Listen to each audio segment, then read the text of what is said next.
Good evening and welcome to Stupid O'Clock. I think Dan was actually supposed to go first and introduce me next. Something like that. I'll do that. Hi Dan. Yeah. Hey, how you doing, John? Pretty good. Yes. Hello and welcome to Stupid O'Clock. It's Thursday. Yeah, Yes, it is. Rainy, windy, and cows. flying through the air with the greatest of ease. We also have with us the lovely artwork of Bill Yeah, Bill. Oh, there's that and Kevin again. special guest star Ryan Ferguson. Ryan Yay. Ferguson. Did you miss me? Yes. With every shot so far. Awesome. By this much. We're getting closer though. Close by that much. Yeah, no, it's good. It's good Missed to it. be here, guys. It's good to see everybody. I'm glad that the storms in your neck of the woods, known as Tornado Alley, have not taken you out permanently. So thank goodness for that. And Bill, I like what you've done with your set. You got Marvel characters, you got DC characters, you got your self-promotion hat that you always wear most of the time. I see on Throwback Thursdays. I'm loving it. Don't tell anybody. No, of course not. And I love that you put together some new sketches for this year, too. My gosh, your catalog is just growing and growing every day, and I'm loving it. I have a cow. I You know. do? I have no place to sit now. We have cows. I'm- I remember that movie, too. That was 25 years young. Gee whiz, man. Is anybody from that movie still alive? You know what? Jamie Don't know. Gertz, who played Bill Paxton's girlfriend in the movie, is still alive. Helen Hunt is still with us, as far as I know. Bill Paxton, unfortunately, is not, so rest in peace to the great Bill Paxton. Philip Seymour Hoffman is no longer with us. Rest in peace to Philip Seymour Hoffman, a great actor in his own right. So, yeah, there's a few members still Yep. around, but there are a few that we've unfortunately lost over the last number of years. Bill, Sarah's here, and There's her. Donna Hey, Carla there's Donna. Carlene Hey, is here Donna. as well. Oh, really? Oh, and we have a special guest appearance. Do we? Here's John. Hello, boys! I'm back!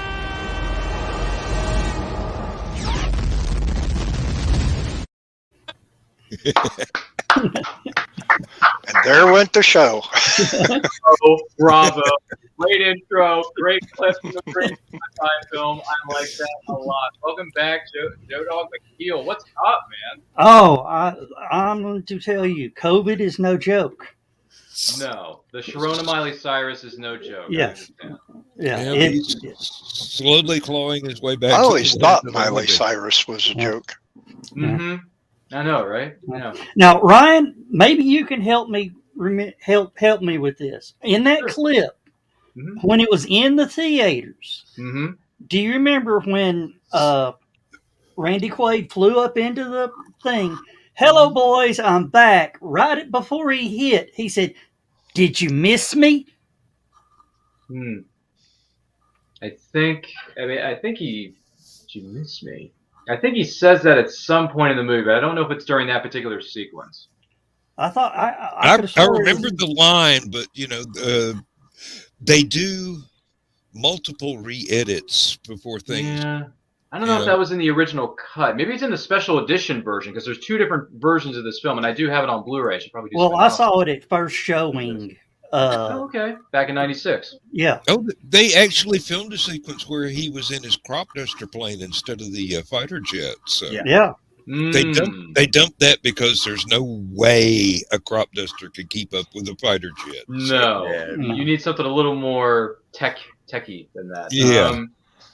But yeah, I'm not sure there, Joe Dog. I'm sorry I don't have the answer for you. I wish I could give you more information, but at the same time, it's a fun film to always revisit every 4th of July. Oh yeah. Oh yeah. Especially with that presidential speech that our good Oh, friend Bill Pullman gives. It's that really is the That's- that is the best that's a good speech. movie presidential speech ever. Mhm. President Whitmore, if I remember correctly, Yes. was the name of that character. I actually post that on my Facebook page every 4th of July.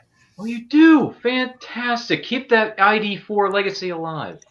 I have a fond spot for the one from Mars Attacks, the presidential speech in that, but it was cut a little short. Yeah, what was it? Jack Nicholson? I think it was? Yeah. That was the Jack Tim Burton Nicholson. film, right? It was Is that Jack Tim Burton? Nicholson, and Jack Yeah. Nicholson. So I was, Yeah. Tim Burton has always been an oddball, a few rings short of Saturn director to me. Although he did give me my Batman '89, and he also gave me Pee-wee's Big Adventure, and then what was the other one? There were 3 movies he did well. Oh yeah, Beetlejuice. So those 3 I will watch any day of the week, twice on Sunday. Anything after that, I'm kind of like Tim Burton. No thanks. Well, Edward if you're Scissorhands was good. Yeah. if you're an animation fan, Fine. the Nightmare Before Christmas is a good movie. I I did like it. Sleepy Hollow. Yeah. Oh yeah, that was I It saw had that a- during the Sharon and Miley Cyrus. That was He does fine. good work. It's just Mhm. it's niche. It's an acquired taste. Yeah. Yes. It very much is. But he's got a He's big a- filmography, so congratulations to Tim Burton. You got like what, 30, 40 films under your belt? Gee whiz, man.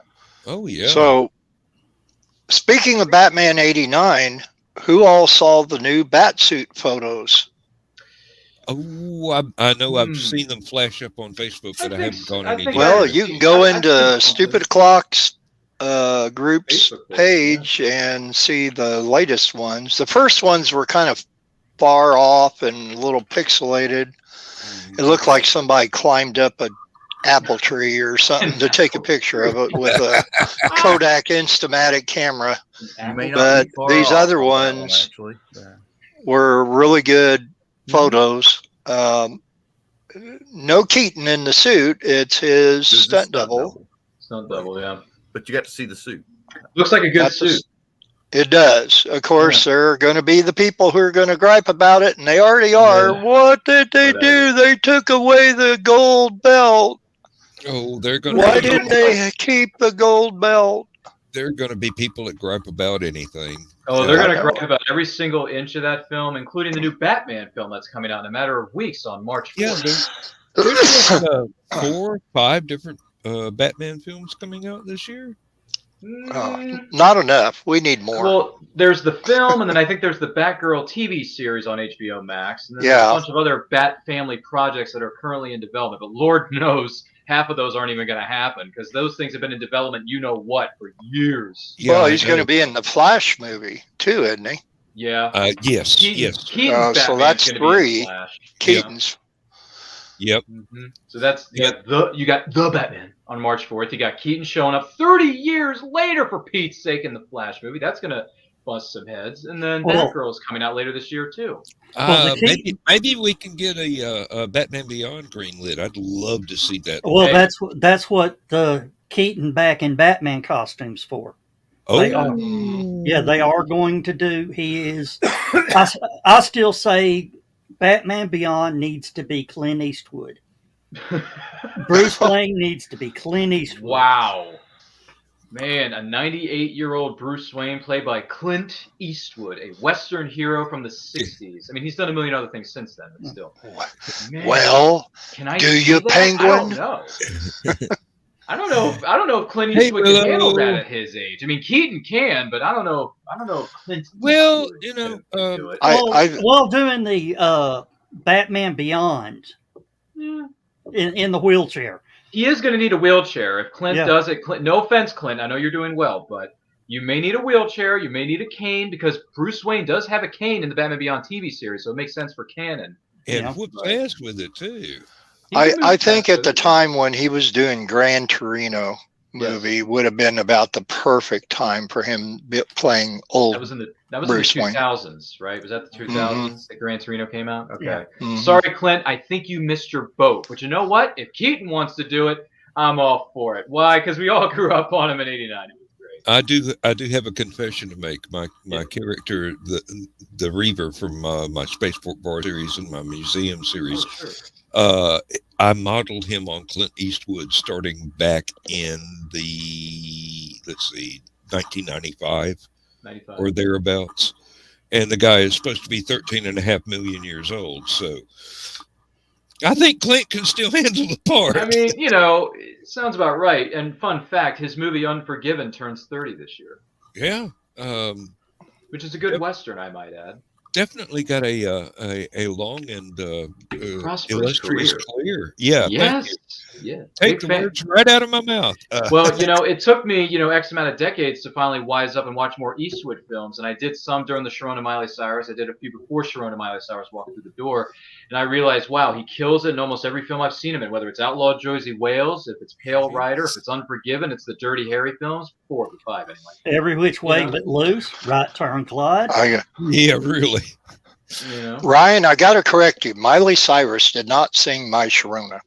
I know she didn't. Listen. I picked up this word from someone. Listen, I got it from Brian K. Morris, so don't blame me for repeating some of these words. Yeah, he'll lead you down the right path.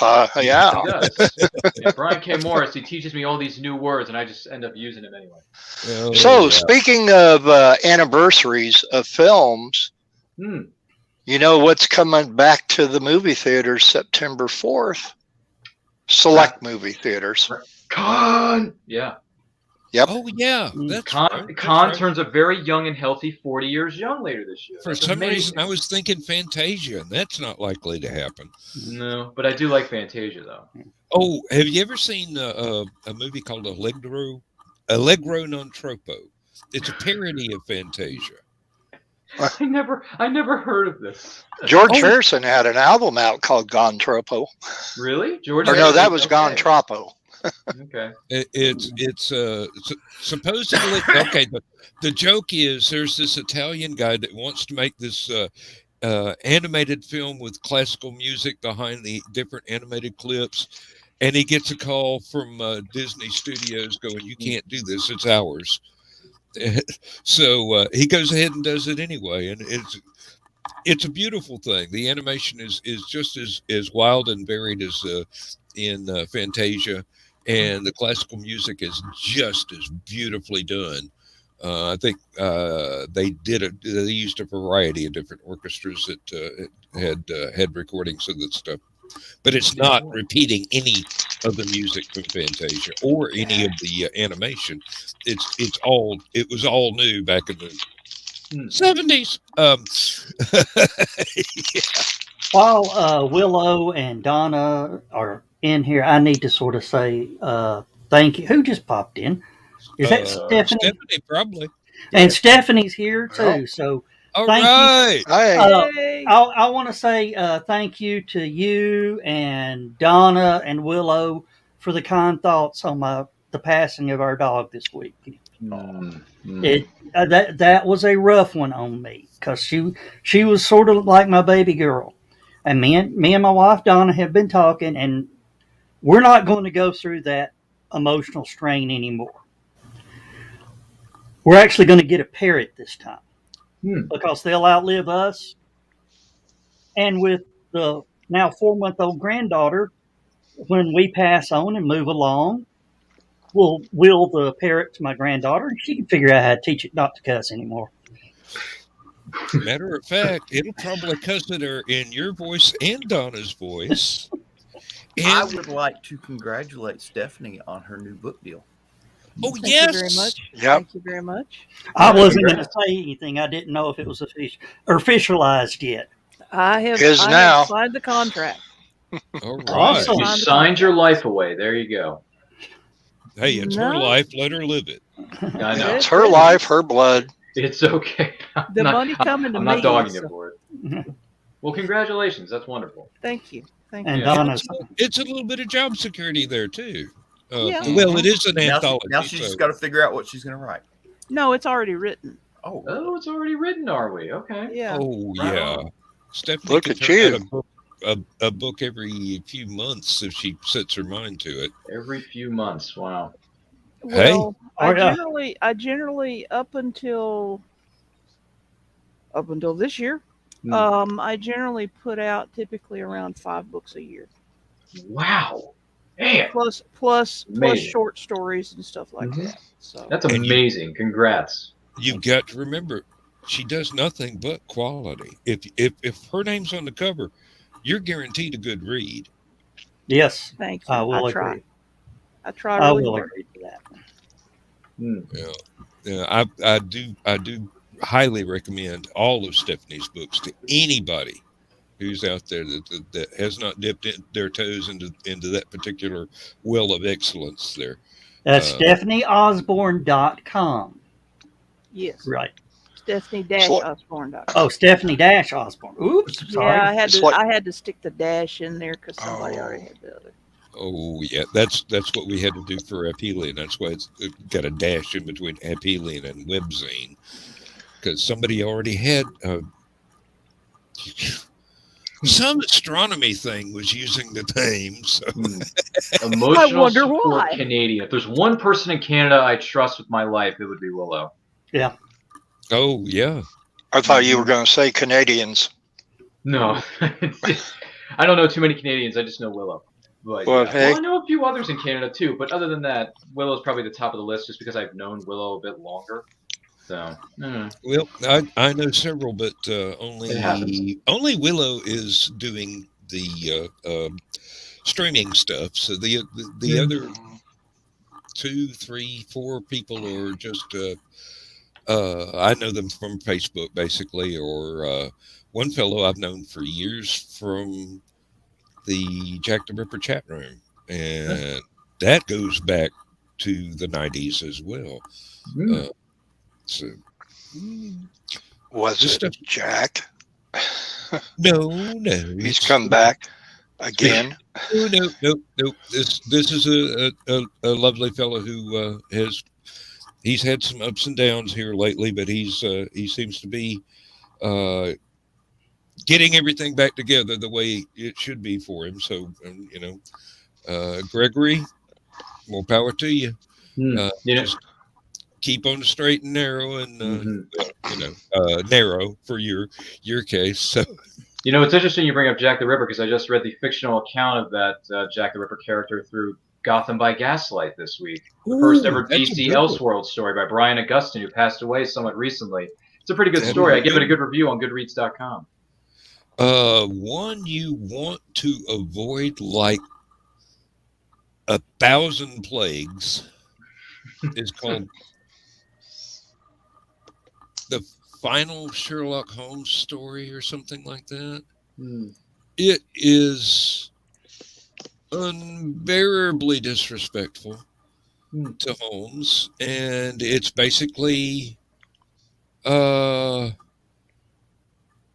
the time it was written, modern day New York, and somebody is copycatting the original Jack the Ripper murders, and just happens to find ladies who are the victims with the same names as the original canonical 5. Jeez. And it's just... Yeesh.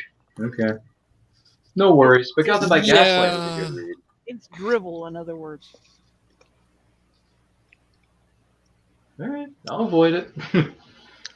Mezco is coming out with a Gotham by Gaslight Batman figure. Ooh, does that mean you're going to add it to your ever-growing collection there, Bill? Like I collect anything?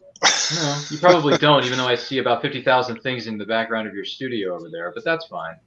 Well, that's my green screen. That's my animated green screen. No, it's supposed to be really nice. It's a 112, part of their 112 collection. Sure. Yeah. Of course, the Mezco 112 collection are all figures that are incredibly detailed likenesses, such as the Superman one that I have, which I don't have within arm lengths of me.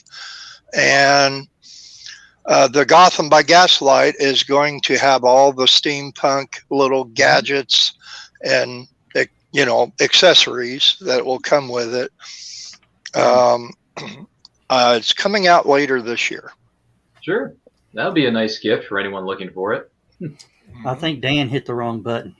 That's a shame, because I don't see Dan's camera on anymore. Apparently he must have had to take a commercial break. You're fine, Dan. Take the night off, why don't you?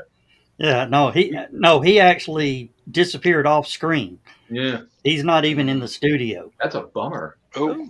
Something must have gotten to him. Maybe too much discussion about Gotham by Gaslight got to him. I'm sorry. No, he was clicking on something. He hit I can't X help and it. closed the window. I've read a lot of graphic novels this week. I can't help it. And I posted all my reviews on Goodreads. It's been a fun week. I'm in the middle of reading the Winter Soldier storyline right now. They're coming back out with the reprint of the JLA Avengers crossovers in honor of George Perez. I just saw you post that article. I look forward to reading that myself. Yeah, of course, I got the originals, but Well, yeah, it's a wonderful storyline. They're incredible as far as crossovers go, and because the collection is whatever late 80s, early 90s. I forgot what year that series originally came out. The miniseries. It's not really dated. No more than Crisis is. Oh, the Crisis on Infinite Earths. Okay. Interesting. Look forward to reading it when it comes out, all that jazz. I'm looking forward to the new Doctor Strange movie. Yeah, that multiverse is going to really mess things up for all us human beings, as well as Doctor Strange himself, because there's like 30 different versions of him, especially the dark-sided one. Looks straight him in the dead in the eyes. Things got a little out of hand. I'm like, yeah, well, no kidding. So look forward to seeing where this films go. And it's also the return of Sam Raimi to the comic book movie franchise. So congrats, Sam Raimi. Welcome back. It only took it 20 years. Well, sorry about that. We had a little power outage there. I had to wait for the modem to reboot. What a shame. Are you having bad weather down that way? I'm in the south. Yes. It's called Tornado Alley for those of us who are trying to keep score at home. Yeah. Well, I'm in central Illinois and we're having it big time here. Well, freezing rain, sleet, all the highways are shut down. It came through earlier here, so we got some heavy rain outside here in the state of Maryland, but we're doing okay under the circumstances. Well, that sounded good. I know, right? Really? Everything's perfectly fine. We're all fine here now. Thank you. How are you? I heard that pop and I thought, oh, it's New Year's somewhere. Is it New Year's? No, Ryan Reynolds was talking about the new Doctor Strange movie. And has swore up and down he has nothing to do with it. He's not in it at all. All sorts of naysaying. Yeah. It's called the multiverse. There's going to be 30 different versions of different characters. So of course Reynolds is going to show up. Other people that we've known over the last 20, 30 years of comic book films, they're going to show up. They got to. I think that's a hoot. I think that's perfect. Yeah, because it's multiverse. You can go to the multiverse 97, and who could pop out of that? Who knows? I wouldn't be a bit surprised if they pulled up some archive footage of Bill Bixby walking around looking dejected. Oh, from the Incredible Hulk TV series. Yeah. We actually watched a two-part episode of that in one of my film classes. That was fascinating stuff. Oh, which two-parter was it? Oh, it was the one where I can't remember the title of the episode, and I apologize if I'm butchering this, but it's the sequence where the Hulk is on his own, but he's at this waterfall. He finds some woman that fell in, and he rescues her, and then the army finds him, and then they put him in this dome, and then of course he morphs into the Hulk, and he pounces his way out of it. It's a two-parter. I can't remember the name of it, but it was a good episode. I don't remember the name of that one either, but I know I watched the entire series in first run. So yeah, I probably just gave the worst description ever, but that's what I remember from the class. No. It has been. It's been a hot minute since I've been in that class. I'm just saying. It's been about 50 years since I've seen it. So yeah. So if anyone wants to Google the episode I just described about him finding a woman by a waterfall or a river, and she appears to be drowning, and Bruce or David Banner finds her, rescues her, they become buddy act now, and then the army finds him, puts him in a dome, and he's like, I'm a Hulk, and he pounces his way out of it. Just let us know in the comments. Love to hear your 2 cents on this weirdo episode I just described from the Bill Bixby Lou Ferrigno series known as The Incredible Hulk. Yeah, I would love to see The Incredible Hulk actually. Lou Ferrigno do a little quick cameo through the multiverse. He will. Oh yeah, that would be. He will. He already showed up in the Incredible Hulk movie from 2008 with Ed Norton. So he did a cameo as one of the security guards. Yeah, that's right. He was the guy he was delivering the pizza to. I remember that. Yeah. I like that movie too. Not a lot of people like it, but I actually really like the Incredible Hulk from 2008 with Ed Norton. I enjoyed them. I don't. It's. like some of the bands nowadays, that I hear a couple of things on the radio and I go, "That's not bad," and everybody goes, "Oh, that's horrible! I hate them." I like the movie. Nickelback. I actually have it on Steelbook. It's fun. Good film. Was that Incredible Hulk movie the one with Liv Tyler in it? Yes. Yeah. And Ed Norton as Bruce Banner. Yep. Ed Norton. Yeah, I like heard that one. I've I heard did. the reason Ed Norton didn't come back was Creative contract issues. differences. Yeah. Yeah, because he had a heavy hand in writing the script of the Incredible Hulk, and he did some form of the editing and stuff. There was a lot of behind-the-scenes drama. I mean, Ed Norton has been known to be a very difficult person to work with, but at the same time, the film turned out really well for what it was. So, 2008's Incredible Hulk, give it a visit if you have not seen that film. It's pretty darn good. Norton. Hi, Carl. Good to see you. There's my '90s reference for all you younglings There out you there. go. Yeah. Oh, So many references. yeah. Well, that's kind of what we do here. My See, favorite. Willow, you're saying, "Hey, Carl." See, Willow knows what I'm talking about. My favorite '80s, '90s reference is Norm. You know what? I binge watched the first 2 seasons of that during the situation that we're currently in, and I have 6 of the 11 seasons in one giant box set that I got as a Christmas gift a couple years back. I need to go back and watch the other seasons because Cheers that's been a fun binge watching experience. Yeah, I'll tell you another good one to binge watch if you can find it is MASH. Oh, yeah. MASH, yeah.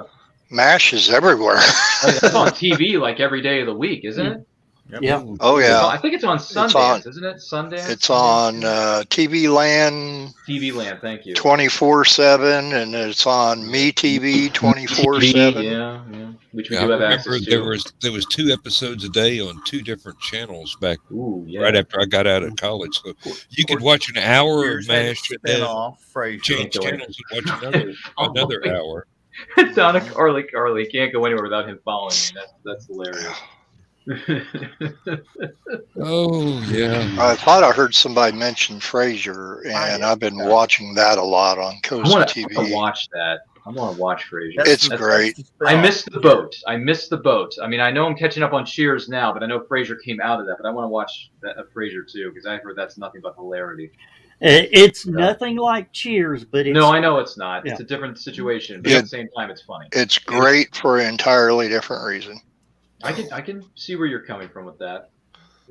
I think it's on TV once in a blue moon somewhere. I have to do some digging on that front, but every night from like 2 to 6 a.m. on Lifetime. wow, And it's thank on you. That's After the Golden Girls. really no Yeah. kidding. Monday through Friday, 7 to 9 p.m. Central on Cozy TV is when I watch it. See, don't you on just there, love the but- fact that we can bring up all these random schedules of random classic TV series that are re-airing on different channels in and around this country? Isn't it a wonderful thing? Who needs And TV Guide when you have your good friends right here on this very program known as Stupid O'Clock? And don't forget to share this video with all 500 of your closest friends because they're going to like the way they look after watching Stupid O'Clock, I guarantee it. My wife has been enjoying the Antiques Roadshow on the Roku channel, and they're several years old, but and they are live. So 5 minutes to Wapner. Sorry, Willow brought up Night Court. 5 minutes to Wapner. Oh yeah, Night That's Court. Rain Man. That was wonderful. I love that. 5 minutes to Wapner, guys. 5 minutes. 5 minutes. Speaking of, Especially the ones where John Aston guest starred. There were only a few, but speaking of Night Court and courtroom dramas, did everyone hear the news that the original, The Mothership, is coming back next week for its 21st season after being away for 10 years? And I'm talking about the original Law and Order. Yes. Did you guys hear this? Yes. Oh my I've been gosh, seeing the commercials for it. I am so uber excited for this show to come back. Plus, not the least of which you got Michael Weston, aka Burn Notice himself. Jeffrey Donovan is one of the new detectives on the force. Anthony Anderson is reprising his role as Detective Bernard from season 20. Jack McCoy, Sam Waterston's coming back after all these years as Jack, the DA of New York. And you got the new additions of Cameron Manheim. And you got another new addition of a young up-and-coming actress. I forget her name at this point. But you also got Hugh Dancy from the miniseries Hannibal that was on NBC some years back as one of the new prosecutors on Law & Order as an ADA. Gee whiz, what a cast. Especially when you got Michael Weston as a cop. That's going to be fun to watch. I'm just saying. I don't know if anyone else is excited, but I'm uber excited for Law and Order, the mothership of courtroom dramas, to come back after being away for 10 years and after being unceremoniously canceled out of no man's land after 20. They were this close to breaking the record, and then NBC's like, nah, we're not gonna give you the 21st season. But now we're gonna get our 21st season, and I am jazzed. It premieres on Thursday night, February 24th, 8/7 Central. Tune in because dun dun. I will be there for every single minute of that. Law and Order Thursday, where you got the original at 8, SVU at 9, and then Law and Order Organized Crime with Chris Maloney, Elliot Stabler at 10. Ryan, tell us the truth. You never did like that show, did you? No, I didn't. I knew it. I knew it. No, I didn't. God, I knew it. I don't know. I do not know which version of Law and Order it was, but the best one I ever saw had Carol Burnett in it. Well, that was a guest starring role for her, and that was on SVU. It was SVU, and the guy that played Shaggy was her nephew. That was, once again, that's the same episode of SVU. That was a good episode too. That was Matthew Lillard. Yes. Yeah. Yeah. That's good. She played the most evil woman you could ever imagine. She's pretty good. Used to do that all the time in Mama's Family. Well, if you have access to Eunice. if you have access to the streaming service known as Peacock, you can go back and rewatch that special guest episode of SVU on the streaming service. If you wish. I've got Peacock. Well, there you go. You have access to everything. I thought Night Court was on Peacock. It might be. I can't confirm or deny, but because it was an NBC. I think it's on. There you go. I think it's on Tubi because everything else is on Tubi right now. That's probably a fair point there, Bill. Yeah.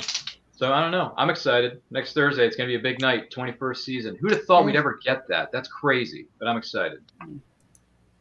And another good show, it comes on Thursdays. It comes on actually when we come on. That's why I have to DVR it. It's on CBS. It's called Ghost. Oh, yes. Rose McIver. Yeah. Talented actress. Very talented. And I was sitting there watching, and my son comes in, and he looks up and goes, "Do you remember the TV show iZombie?" I said, "Yeah, I couldn't really get into it." That's her. It's Rose McIver. Mm-hmm.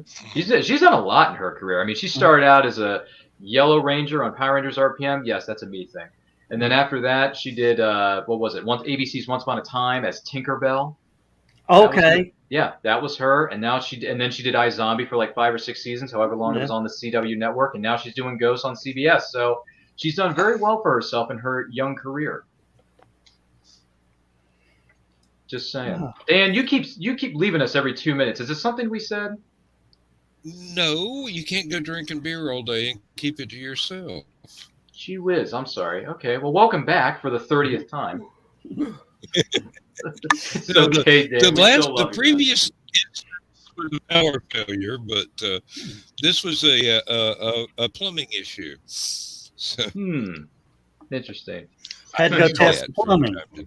Carl asked an interesting question: who put coffee in Ryan's cup? I don't have it. I don't drink coffee. I just am the way I am. I have 10,000 volts of energy coursing through these itty bitty little veins of mine, and I just roll with it. Oh, you missed it. Bill there almost got banned from the green room the other night. Really? I was not aware of this. Yeah. I didn't know. What did I do? What did Bill do? Because I choose not to enter the green room for reasons that are, let's just say man. Bill dropped the F-bomb on Carl. Oh no! That's right. I'm sorry, Carl. That's, you know what? Here's what we. Oh, that wasn't this last Friday night. That's been a few weeks ago. Yeah, that was weeks ago. It wasn't this past weekend. Okay. That was. Okay. I about fell out of the chair. Really? Wow. I couldn't breathe. I was laughing so hard. Yeah, because Carl was going to give me controls of the green room or something or other. I didn't know. Hell no. Jeez. That's not what you said. But Carl's right about one thing. It's good to see you back. There is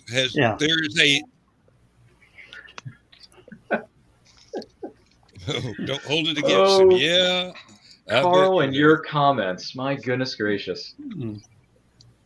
Oh. Well, we'll see. Since I've been going to the green room, Yeah, I cussed one time, and then last Friday night I actually drank hot cocoa with rum chata in it. So, Uh-oh. Is that something yeah, that happens often? drank. Okay, interesting. No, Bill does not drink that alcohol that often. Mm. Hmm. Oh, Sarah just got the driveway dug out. Good. It's a Oh, good to hear little that late one, in the Sarah. day for it, but it's a good prep for in the morning. I'm glad I got Isn't mud it? tires on the van so I could get out of mine. Uh, Hmm. we don't get Fair snow point there. about every 10 years, but we get a lot of rain. So Yeah. I actually heard our good friend to the Great White North of Canada, Willow. She's still digging herself out of like 2 feet of snow. well, Unfortunately. as I recall, it they've been getting more than a dusting quite often. A couple of Hmm. times a week or something. Yeah. I've So only seen 2 feet of snow one time in my life. Really? Okay. It completely paralyzed our city. Eh, I had yeah. back during the blizzard of '93. I had 4-foot snowdrifts in my back porch, Oh my goodness and gracious. I'm in Alabama. Mm. Mm. Some I good have friends of I mine. have Some good seen friends of mine live in Atlanta Alabama. totally shut down by 2 inches of ice, but Have had that happen too. And it was the first NASCAR race that weekend that was called due to snow. Oof.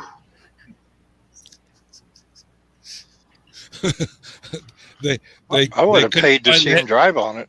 that many snow chains to put on the cars. You just seen some folks hit the wall that day. Ah, Lord.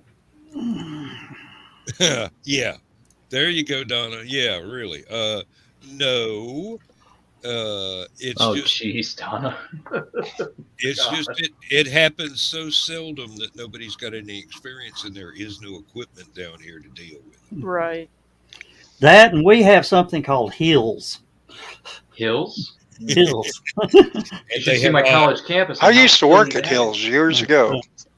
Yeah, Ryan, uh, my street is about 50 feet that way from me. Jeez. In a quarter mile, there's a 300-foot elevation change. Wow. Hmm. That is quite a lot of. That's a lot of ground to cover. Hmm. Yep. Hmm. Interesting. My I goodness. got about a quarter mile between my driveway and the closest highway, and it raises up about that same amount. I mean, I'm going uphill to get to the highway, about Oh 300 boy. feet. Ugh. Uh, Well, one side, the east side of Huntsville, is about 3,000 feet higher Mhm. than the west side of Huntsville. Hmm.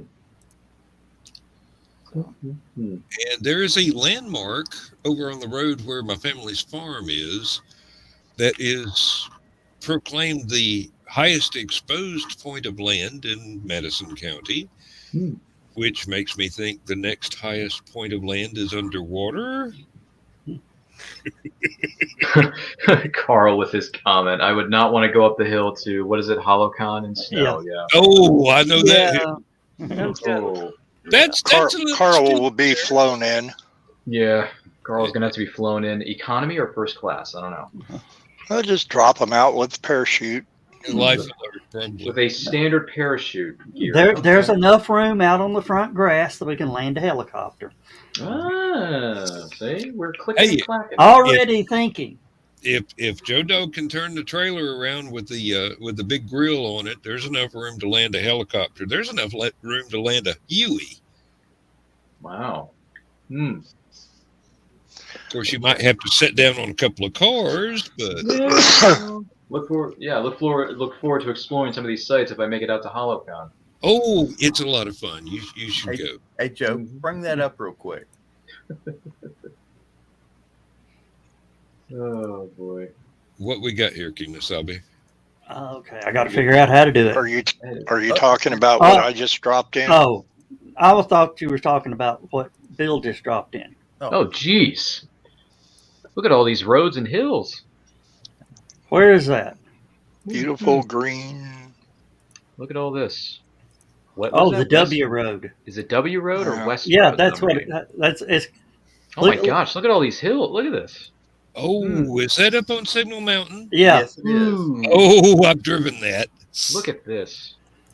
Serious It's switchbacks. a lot of fun after dark, let me tell you. That'd be a great ski run. I Jeez. rode a flexible flyer down here one winter. Oof. Oh, Look at all these Ooh, turns and these fun. hills. Look at this. Yeah. if I still had my motorcycle, I could have a blast in the middle of summer during the daylight. Yes, you could. Yeah. Carl says maybe John can pick me up in the Huey. Carl says, Yeah. oh, Yeah. W Lord. road. I love the W road. That's Look a at fun the road. W Road. Look how, my goodness. I mean, Wait, that's hang on a that's second. the actual official name. W road. There's a lot of W Road. twists and Why? turns I see here. Yeah. And the reason for that is that right there. It literally has a W in it. I can Oh, see. okay. Yeah, that's a lot of W's. There are a lot of F's and D's when you're driving it, let me tell Oh you. yeah. Now, Oh, Dan. Oh, Dan. Should have called it the WT road. What the? Yeah, Signal Mountain's kind of. Don't a you mean the fun WTF place road? because we also have this. oh yeah. Here's this. John loves showing this off. Look I at, do. look This at this one. twist and turn here. Oh, the flying saucer, yeah. Yeah. Is that the saucer from Roswell? No, I'm kidding. No, that's the saucer on Signal Mountain. No, Oh, Signal Man. Okay. Yeah. That is now a registered historical. they I did should not put- want it to. I be should put on one of my registered best historically. suits and get a badge and say in the picture, "Hey, it's me, Fox Mulder. I'm investigating a UFO sighting." It's Tennessee, you'll get shot. Maybe. It is Signal Mountain. Yeah. Or at least shot at. It's now a bed and breakfast. Oh, it's a No, B&B? Not a bed and breakfast. It's a Airbnb. Oh, it's Airbnb. It's an Okay. Airbnb. Okay. Yeah. Wow. I'll have to see if I can find it there. That would be worth looking into, actually. I should look into that. I've stayed in worse. What's the thing, Ryan, that they always said on that show? The truth is out there. The truth is out there. Yeah. Well, It is, Tennessee's version of that is the people who shoot the revenuers are out there. I don't know, Y'all stay away from my steel and everything. Yeah, maybe I shouldn't wear a suit then. No, suits Jeez. would not be good. Ah, there it Probably is. not. Cover us. I'll just wear one of my 50,000 geekery shirts that I have in my wardrobe. You know what I mean, Joe Dog? Yeah. I They'll got shoot plenty you of for a fans. different reason. Hey. I can wear it. Listen, if I Star Hippie. Wars or Star, I got millions of other shirts. This is our big bathtub. That's a huge bathtub if I've ever seen one. I got to be honest with you. That is a man-made lake on top of a mountain. A man-made. Wow. So Well, many at least things you to probably see got when good you're water visiting pressure. these certain areas. Hey, it was either that or a golf course. They couldn't make up their minds. It looks like Batman with his cape flying out It to does. the right. It Look does at that. indeed. See, with the big Yeah. shoulder, and I can- there's the head at the top. And yeah, I There's could do me, that. the I artist. could draw that. You know what? Bill's got a good point. He's got a good point. What You But know, it's currently covered by my hat that has my logo on it. what It's this okay. is at night when they don't 11, use- Bill. That went to 11. at night when they don't use a lot of electricity in the area, they pump water up into this bathtub. There you go. And then during the day, when they start using the electricity, they run it back the other way And and hit the generate generator. electricity. There you go. Okay, so it's actually like Raccoon a big, Mountain Pump Storage Facility. it is a big battery. Big battery. It's for Storage storing facility. electricity. So it's storage not a facility. potable water reservoir then. No. Really? No, it's a okay. hydroelectric reservoir. That's And there's some great stories coming out of that. One, it has the tallest elevator in the southeast, No kidding. 1,150 feet. it broke the Ruby Falls elevator Yeah. record. Oh, wow. There's Uh, Batman's head. There we go. They That's a nice image. when they were creating the basin, they pumped grout into all the rocks in the surrounding area, dried up about 20 people's wells on the mountain. Oof. Oh, I bet people were pissed. Yeah. TVA had to pay for city water pumped direct to them, and is still paying for their city water. Nice parking lot. Well, I was trying to see if it had an observation deck. I was trying to get to that. That right there? Yeah. Jeez, who needs National Geographic when you have stupid o'clock? Yeah. Hey. Because we're traveling everywhere. Who knows? The next thing we'll see are images of where the location of HallowCon is. Oh, actually, I can do that. That's not that far away. I mean, This is true. He could even show you the Google Earth of my house. Oh, jeez. That is about 35 minutes from the HallowCon Hotel. There you go, 35. That's the great thing about Chattanooga. We're 2 hours from Nashville, Knoxville, Atlanta, or Birmingham. And an hour and a half from Huntsville. And an hour and a half to Huntsville. We are right in the middle of the South. Is that right? That's wow. the HallowCon Hotel right there. Right there. Look at that venue. Hill. That's the hill they're talking about. That's them hills, yeah. Yeah, show them the hills, John. Show them the driveway in. The hills. The question that I have is, do the hills have eyes? No, I'm kidding. I'll put some out for HallowCon. Yep. I'm sure you will for HallowCon. Yep. John going to drive us off in the bushes. And yeah, you can't see the hotel from that road, but you can see the sign. Which road are we on? No, I'm kidding. Yeah. And it's right on I-75. The I-75. Okay. Yeah, there's I-75. Boy, I'm learning all kinds of new things tonight. Hang around, stupid o'clock. We'll teach you. We'll learn you something, whether you want to or not. Mm-hmm. And Stephanie's head just exploded when I said that. And then, the next morning, Joe, I'm going to say to myself, I wish I would have gotten those 2 hours of my life back. I'll probably end up saying that first thing tomorrow morning. And then I'll message Bill about it. Or maybe not. I'm just. And then we'll see you Saturday night. And then we'll see you again Saturday. Yeah, exactly. This is currently Carl Whitson. Hey, I can. This is Carl's view of HallowCon. This is Carl. From the Carl, Huey, yeah. This is the view of the HallowCon that we're looking at. Jeez. Oh, he says our van barely made it there in the month of October. Okay. Mine's got front wheel drive, and it kind of balked a little bit right at the bottom of the hill, but then I went ahead and hit the gas. And it went on up. It looked at that hill and said, "You serious, right?" Everyone I said, "Baby, just stay together, baby." Oh. Yeah, and it's a lot of fun trying to find. Oh, there's the incline. Mm-hmm. Yeah. Ryan, you need to bring the family down. I probably should. And stay in Chattanooga for the Airbnb. Do the Airbnb at the Space House and visit Chattanooga. Of course, if your kids act up, you'll have a problem trying to tell them to stand in a corner, but... Daryl and every time we tried to go to Chattanooga for just... a vacation? To play tourist.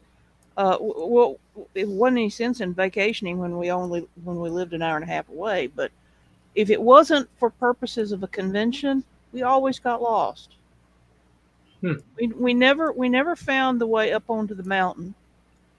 I wanted to go up there and look at the stuff up there. See Rock City and Ruby Falls, and just find the historical sites and stuff, and Craven's house. Well, forget the weekend. I might as well just spend a week. You could spend a week in Chattanooga and not do everything. Yeah, you could spend a week in Chattanooga and not do anything. Probably end up doing that. Who knows? We are 30 minutes from any type of outdoor activity you ever want to try. There you go. Camping, whitewater, boating, fishing, kayaking, zip lines. Hang gliding. It's one of the best hang gliding areas in the world. Really? Wow. Well, yeah. You take one step and you're 20,000 feet in the air already. The whitewater kayaking for the Atlanta Olympics was in that area, if memory serves. Jeez. A lot of things went down in Tennessee. Gotta make my way out there. Bring my friends. Bring my family. Why don't I? And there's Rock City. Oh, and they changed. They had to go politically correct at Rock City. They had to change the name of one of the trails. Mm-hmm. It's now called the Eye of the Needle. The Eye of the Needle. Okay. Yeah, it used to be called Fat Man Squeeze. Oh Lord, Ron, Man. I get a little claustrophobic trying to squeeze through there. Yeah.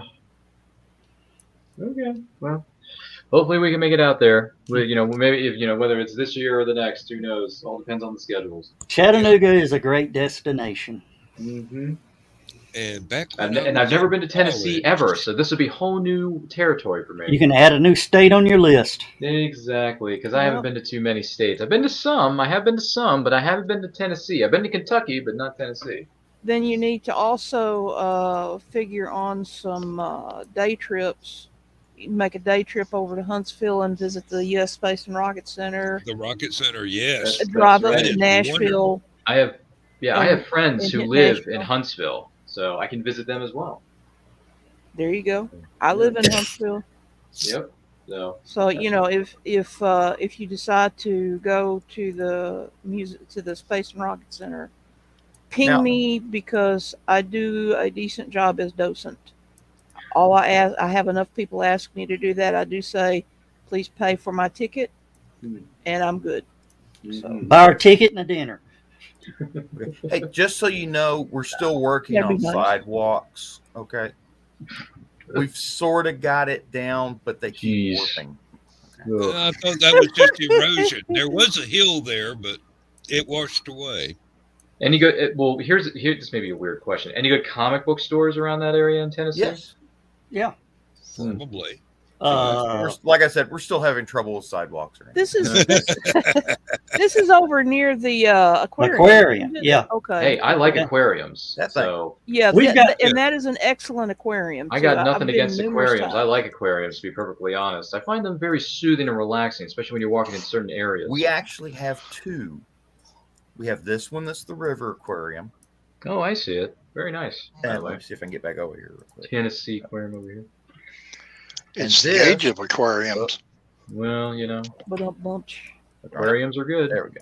The world's the ocean biggest one. catfish. Yeah. The world's So we biggest. got river one there, ocean one there, and pizza. The otters in the river one are just absolutely Oh, they're adorable. adorable. Really? Is Oh. it possible we can just fast forward to October so all of us can go to HallowCon together and I can do some sightseeing? That would be fun. That would get me about 6 months closer to retirement. Yeah, I'm all for it. 6 months. Oh, jeez. I've only Wow. got 23 months left to go, folks. We believe in you. We believe in you, Dan. You can do it. There's our singing bridge.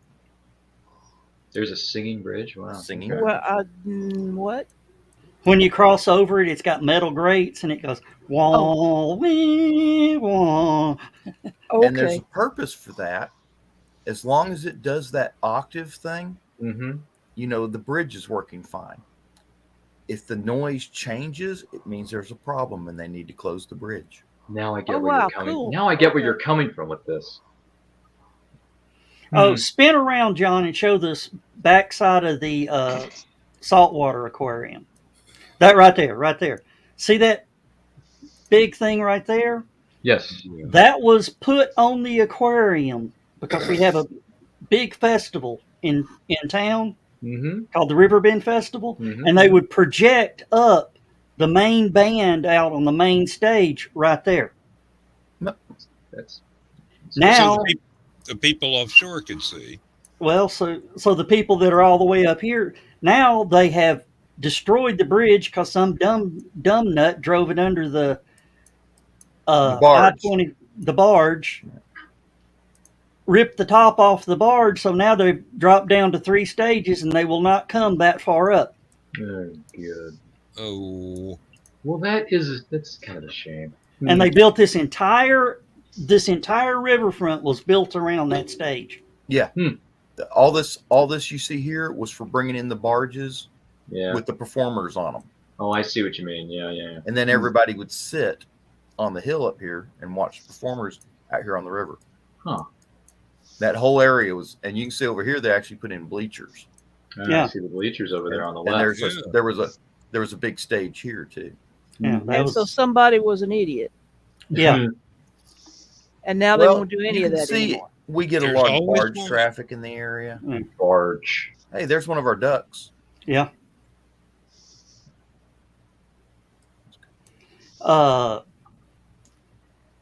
And they lowered the festival from 9 days to 3 days and jacked the price up.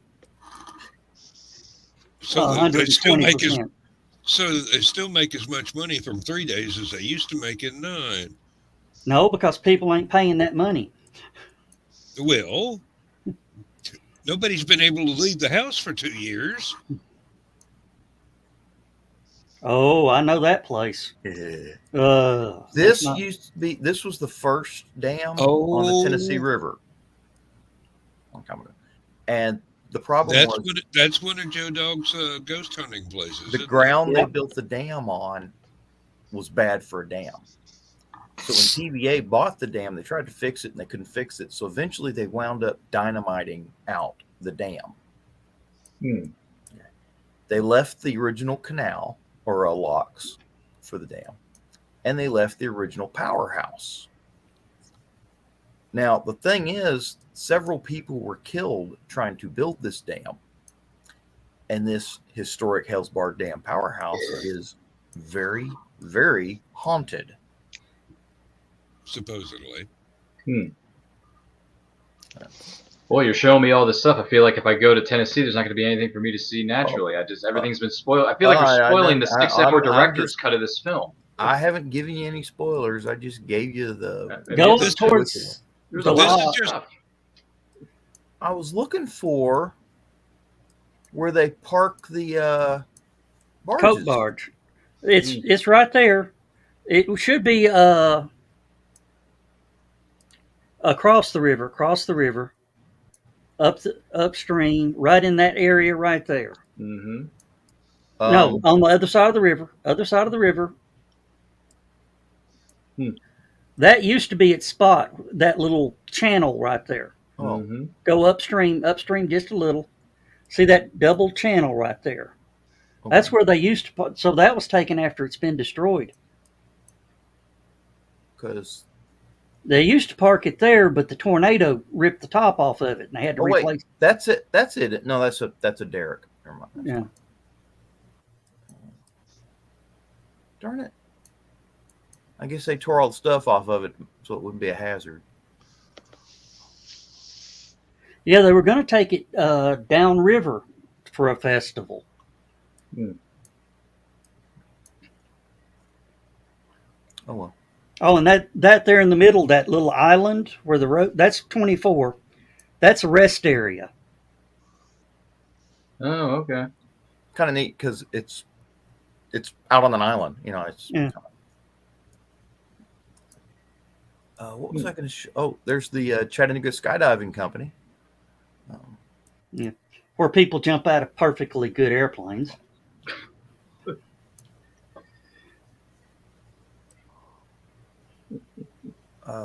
That's the dam they replaced the Hellsbar Dam with. But I was trying to find the Bat Cave. Well, there it is. There's the Bat Cave. Yeah, you don't want to be out there at sunset. No. Unless you like bat guano in your hair. Can you zoom in further? Go closer. Man, I feel like just turned this to an episode of Google Maps instead of Stupid O'Clock. Yeah. Jeez. It does that. My goodness. I've been here a couple times in the past. I should just get a van and live down by the river. Yeah. Don't lie. Yeah. Hey, we got enough river for it, you know. I should pull a Matt Foley from SNL and just, I'm so and so years old, divorced, and I live in a van down by the river. You know, it's serious. I should just pull a. Wait a minute. That's it. But I live in a van down by the river. Oh, you can't see it from here. Damn it. Yeah, but you don't want to be there at sunset. You have like 10 million bats coming out at you all at one time. Yeah, I'll just stick in the areas where my friends are because that's who I trust. That little channel right there you see is where the bat cave is. And you could actually That's a lot of bats. run a boat in there. It's all underwater. You can't. But the problem is they had to block it off. They fenced it off because people were running their boats in there. And the fumes from all the bat guano mixing with the water was creating like ammonia vapors and stuff. Yeah. And people were not going in there and asphyxiating. So, how the bats live in there, I'll never know. But and that's, that place has really grown up since last time I was there.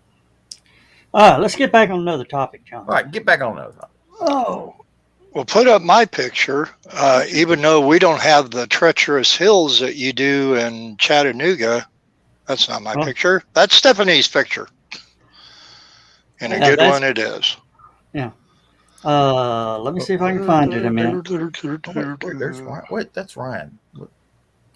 So all the hills that you have that are treacherous, everything down here is all flat and smooth.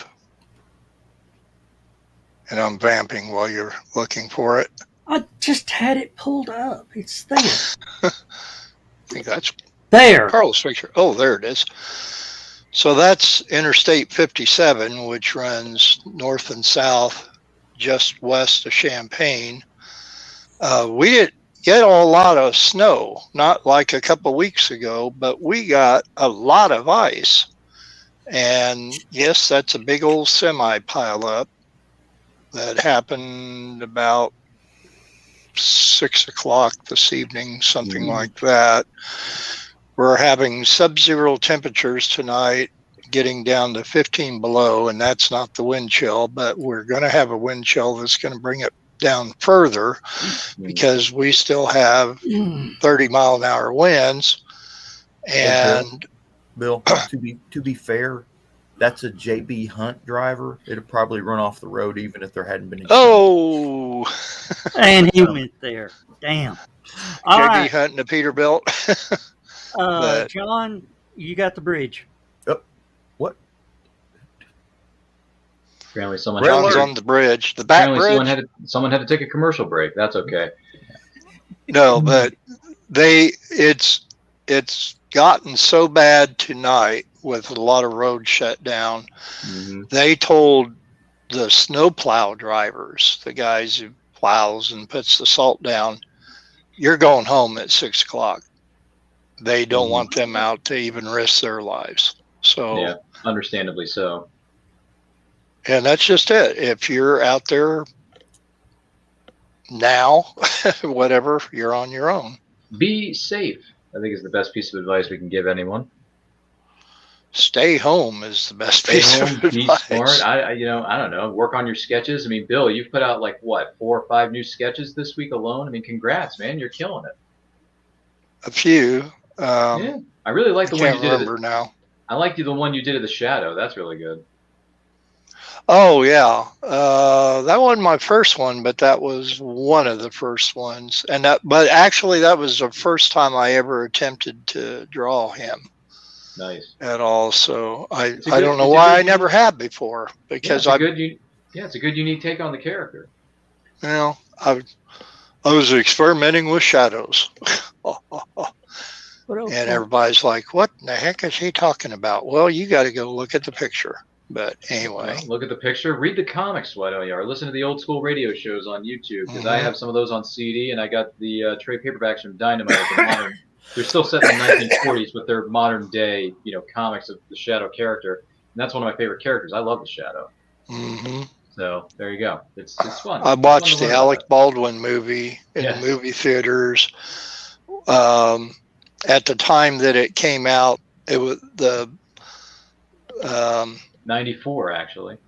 94, not surround sound. I'm trying to think when they were experimenting with the speakers in the back. There's a scene where he's on the bridge and they're firing a Tommy gun, and you first hear it at the front of the theater on the speakers in there, and then you hear it hitting the bridge and people and automobiles and that behind your head, and at that time we're like, ooh, wow, that was realistic. But it was a good movie though, nonetheless. Yeah, I liked it. I like it a lot. I bought the Ultimate Edition from Shout Factory on Amazon of The Shadow because it has new interviews with the cast, the crew, and behind the scenes footage and stuff like that. So it's good stuff. I actually really like that film. Yeah. Plus, I like the characters, so that doesn't hurt either. What movie was it? The Shadow with. Oh, I know he's. Yeah. Warren Baldwin, Tim Curry. Yep, Tim Curry, Ian McKellen, Penelope Ann Miller as Margot Lane. Madonna. Jonathan Winters. No, Madonna was in Dick Tracy, not The Shadow. Oh, Dick Tracy. Okay, sorry. She was Breathless Mahoney in Dick Tracy, not in The Shadow. Which was, I thought, a somewhat decent film noir movie. I know a lot of people thought, "Oh my God," and I like that it. I mean, it's got Al Pacino as Big Boy Caprice, so I got nothing against that. You got to fun. remember, I like his role in that film. It's so funny to watch. Movies based on comic books are supposed to be reminiscent of the comic book, and Dick Tracy, of course, was based on, Oh yeah. A lot of colors in that movie. My gosh, the color palette is massive. The colors. And they chose that deliberately to match the comic. Right, Yeah. in the Art Deco. Right on, Warren Beatty. I wasn't, Warren Beatty was good in that movie, but I feel like he was just a bit too old to be playing it. Like, I imagine like a 30-ish-year-old playing this role, but it's like Warren Beatty's like in his 40s, 50s. I don't know what he was in this movie, and I'm like, a little bit odd casting choice considering the fact that you're directing this movie, but I get it. So, but hey, listen, the film looks good. It's a fun watch. If you haven't seen it, give it a watch. It's a fun 90 minutes, and it's Al Pacino playing Big Boy Caprice is the highlight of that film for me. So it's a blast. It's fun. You got like a venerable who's who of Hollywood talent in that movie anyway. So many names in that film. Gosh. Whew. You know what I mean? Especially that big boardroom scene where he's addressing all the criminal bosses of the city. That is such a good scene. Because they go from face to face to face, and it's all of the classic Dick Tracy villains. You got Flat Top, Prune Face, Johnny Rand, Spaldoni. Numbers. You got 88 Keys. I mean, it's so good. It's so good. Prune Face. What I mean, Al Pacino as Mumbles. You mean Dustin Hoffman as Mumbles? Dustin Hoffman. Dustin Hoffman. It's okay. That's what I'm here for. I'm the IMDb random movie fact checker. It's okay. I'm tired. I'm tired. It's been a long day at the office for you. It's okay. Bless you. It's okay. But yeah, Dustin Hoffman as Mumbles. That was. You care for some water, Mumbles? I'm thirsty. Baby, go. It's just. That's you heard it, Miss Jones. That's his testimony. His what? You did that too well. It's Back in good. a second, guys. Everyone's taking a commercial break. It's okay. Everyone's got to pay their sponsorships. But man, there are so many movies I could just. But yeah. Now I'm thinking about Mumbles. Dustin Hoffman singing his Mumbles voice. 10 minutes to Wapner. 5 minutes to Wapner from 5 Rain minutes. Man. He's like, Ray, are you counting cards? And then he buys him the suit. And he's like, you are beautiful, man. Just count the cards. Count the cards. Just, come on. It's good. It's good stuff. I saw Rain Man for the first time some years ago. That was a decent watch. It was a good film. I don't think it's like one of the greats, but it's good. It's a good film. It is what it is. Good cast too. Oh, the phone booth scene when 5 minutes longer. the phone booth scene when Tom Cruise is sitting there on the phone and he goes, "Did you fart?" And he went, "Yeah." He really did. Dustin Hoffman really did fart on him. Did you blankety blank, Ray? How can you stand that? That's what he says in the film. Yeah. Yep. Yeah. Good stuff. That was a blooper they kept in.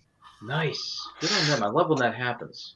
Well, I saw the movie at the theater, of course, when it first came out, and I know that all the clips that you would see in the trailer it made everybody going in thinking, oh, this is going to be a great comedy, and they're laughing and everything about it. But once you watch the movie, there's a part during the movie, which those who have not watched it, I will not spoil it, but you're gonna be pulling up some emotions, and there's a sadness in Rain Man. Oh, Rain Man, yeah. Towards the end, yeah. It's a dramedy. It really is. It's a dramedy. Yeah. Got elements of drama and comedy, but we call it a dramedy. It's cool. And it was another one of those movies, Tom Cruise. TC, yeah. Tom Cruise missed the Oscar. Yeah. But the leading man got it. Dustin Hoffman got it. Yeah. Yep. Good stuff, though. Some good acting, too. Hey, sorry about that blip, fellas.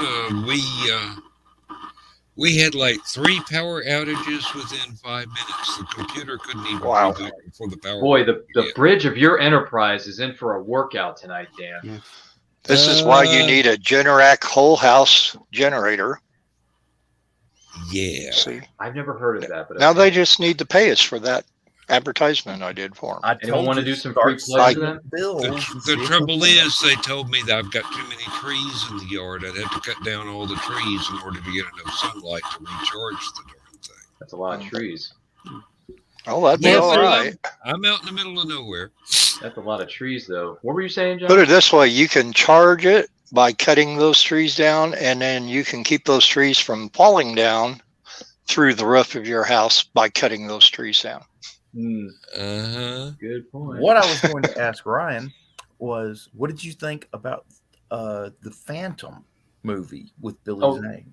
Billy Zane. Well, considering the fact that that's one of the many films I grew up watching as a kid, I have a bit of a soft spot for it, but I do realize that if I had to rank it amongst the lesser known properties or lesser known comic, like they're not like the popularity that the MCU is, but it'd probably be on the lower tier of my ranking when it comes to the Phantom. I like it. I don't love it as much as I used to when I was younger, and I was a youngling. I didn't know the ways of wholesome movie making as I do now.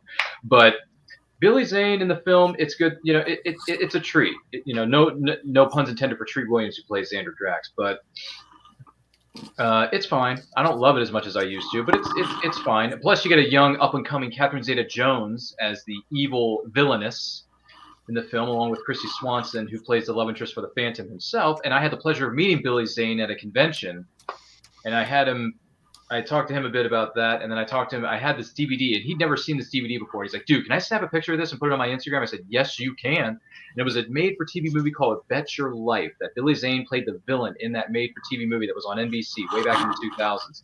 He signed it, and he was like, dude, I'm putting this on my Instagram. I've never seen a DVD copy of this before. I thank you for sharing this with me. I'm like, you're welcome, Billy. Anytime. So hey, Billy Zane is a cool dude. If you ever get a chance to meet him. Hey, Keisha. Hey, Keisha A. Cup. It only took you an hour and a half to get here, but hello, Keisha. It's about time to up. Hey, she had to dig the phone line under the snow, crank for half an hour to get a connection. Oh, is that what she was doing? Okay, Keisha, you're off the hook. I'm upset. You are. Yeah. How can Joe Dog McKeel be upset when he's got 4 friends like us? My internet's slow. I don't like that either. That's a bummer. Yeah. At least you've got electricity. Well, here's the thing I recommend to everybody. If you have access to something known as Ethernet, I would much rather you use that than Wi-Fi. Yeah. Yeah. I'm upset with it. It's running slow. Really? Yeah. That's unfortunate. It's only 930 down and 460 up. Oh, I see what that. Okay. He's supposed to have a whole gig. Oh, Keisha says the reason I'm late was because I was spending time with my family. Ha ha ha. Okay, Keisha, you're off the hook. You're fine. You had a valid excuse for missing the first 90 minutes of class tonight. That's okay. We thought we were your family. I know, right? Oh, God. Hey, we're just the ones that have to sit at the special table. That's okay, Bill. Yeah. Yeah. Jeez. In Nothing the wrong little with in the little kindergarten chairs that make you Hey. put your hands on the table this high up to eat. You're like your hands are like this, It's and you're better sitting than like being that. on the carport, let me tell you. Especially with the rain that's coming down now. That's why my power keeps going out. And the dog with the bladder problem, and jeez. Is that what's going on? Interesting. At least yours is just rain, Dan. We just have heavy rain over here in Maryland. At the moment, yeah. Well, we're living. I'm assuming from the number of power outages we've had that there is some severe wind in there, crossing up some wires someplace. Wires got crossed. Keisha says you are my weird family, which isn't much different from my normal family. Well, we're more than happy to oblige you, Keisha. And John, the rain should be out of your area in about 30 minutes. It's already quit here. See? Just keep 30 minutes on your watch. Oh, wrong mouse. Sorry, I was looking for my non-existent watch. It's not on my non-existent wrist. Yeah. Now, I've got two computers here, one and a mouse for each one of them, and I shut down the other one so that it wouldn't. And Dan named his mice Pixie and Dixie. Really? Oh, I didn't name them. I wasn't aware of this, Dan. If I had to name them, it'd probably be Lefty and Poncho. Ooh, that's a nasty thing on the radar. Yeah, I'm not going to get any relief from this power outage for another several hours because the stripe of severe stuff is right over the house. Well, if you don't arrive for the show on Saturday, we know you'll end up in the land of Oz, so you'll be okay. That's and okay. Carl, was Carl here when we visited Keisha's home on the previous version of Stupid Geographic? Ooh. Oh yeah, Keisha's still talking about that. Really, she is after all this time. Okay. Hey, nobody's ever taken the time to stalk her that thoroughly before. Maybe not. John's an expert. I mean, he's got video and everything. So I figured if anybody would, it would be Carl. I thought he was one of her ultimate stalkers. But I don't want to give too much away, but we're working on a double secret probation type project with Keisha and a few other podcasters, and we're trying to figure out what our next topic is going to be. And I keep telling them, it's like, guys, are we doing it this weekend? Are we saving it for next week? When are we filming this? Because we need to get our stuff in gear. And Keisha and everyone else is like, oh, we could do this, we could do X, Y, and Z. And I'm like, just make up your mind. Like, I'm game for anything. I'm a podcaster. This is what I'm here for. Let's talk. But anyway, Keisha, it's not your fault. It's mostly the other people who are in that chat of ours. It's their fault, but it's okay. Sorry. I don't mean to get frustrated on the show, but it's like, come on, guys, get the topic. Well, this is the show with no topic. I know, and I'm okay with this being off the rails because, as Keisha likes to say, there were no rails for this show to begin with. But yeah, really, we don't. That's what Keisha always says to we me. don't need rails. No, Keisha tells me that all the time. She's like, there were no rails to begin with. What are you talking about? I'm like, I guess I thought wrong, Keisha. My bad. Were podcasters born, or were they hatched from pods? I would have to say they were born. That's a very insightful question. Does anyone else have a thought? I'm sorry. Did I say that? I thought I had my mute on. No. If you want to put it out to our viewers, the 2.5 viewers of Stupid O'Clock that tune in every week, that's fine. They can answer. No, wait, I meant to say 2.5 million viewers, not 2.5. I'm being optimistic here for you, Joe Dog. Yeah. Hey, I would love to have 2 million viewers at one time. That would be lovely. Wouldn't it? The comments would be flooding in like crazy. Yeah.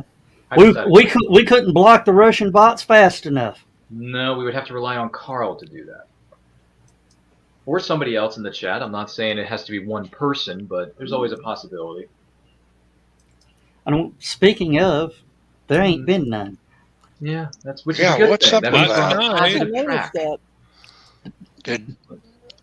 Are they all over at Brian's house, or maybe? By the way, Keisha says they were born through pods. There, Bill.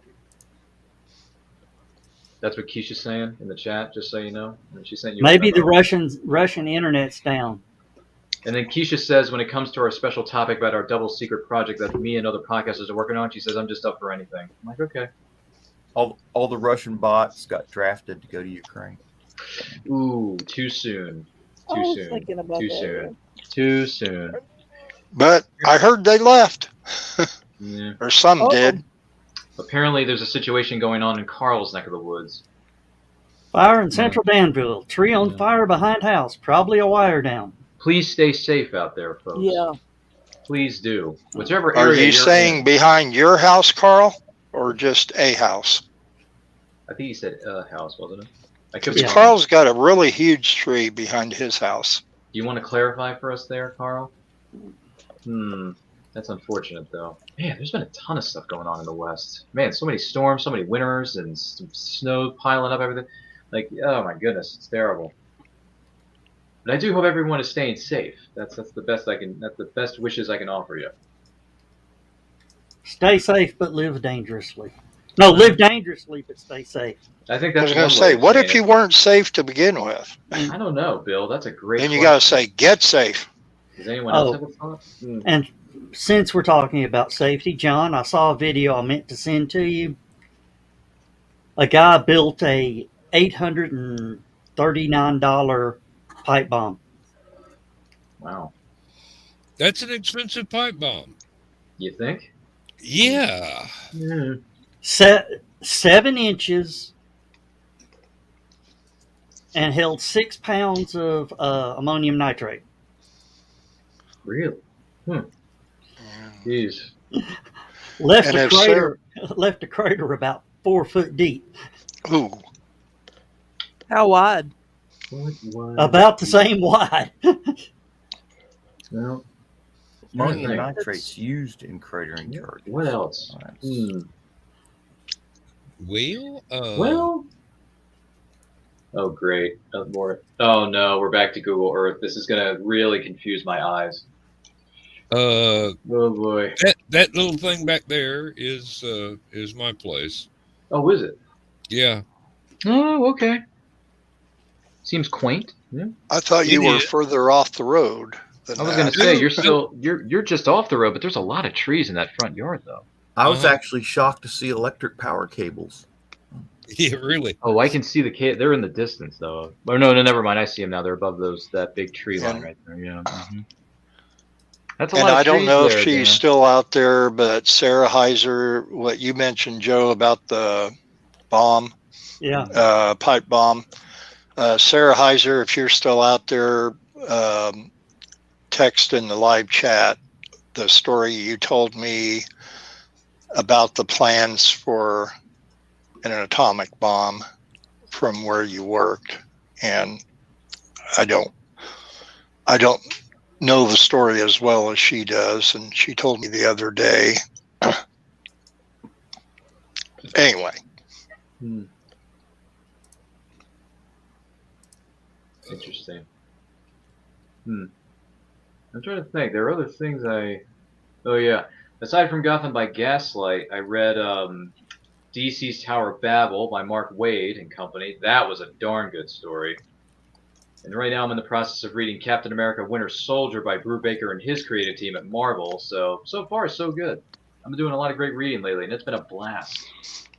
Where were you when all these were out originally? Were you just too young or didn't have the interest? Or I was too young. I was living under a rock, and I wasn't into comics until 5 years ago. Oh, okay.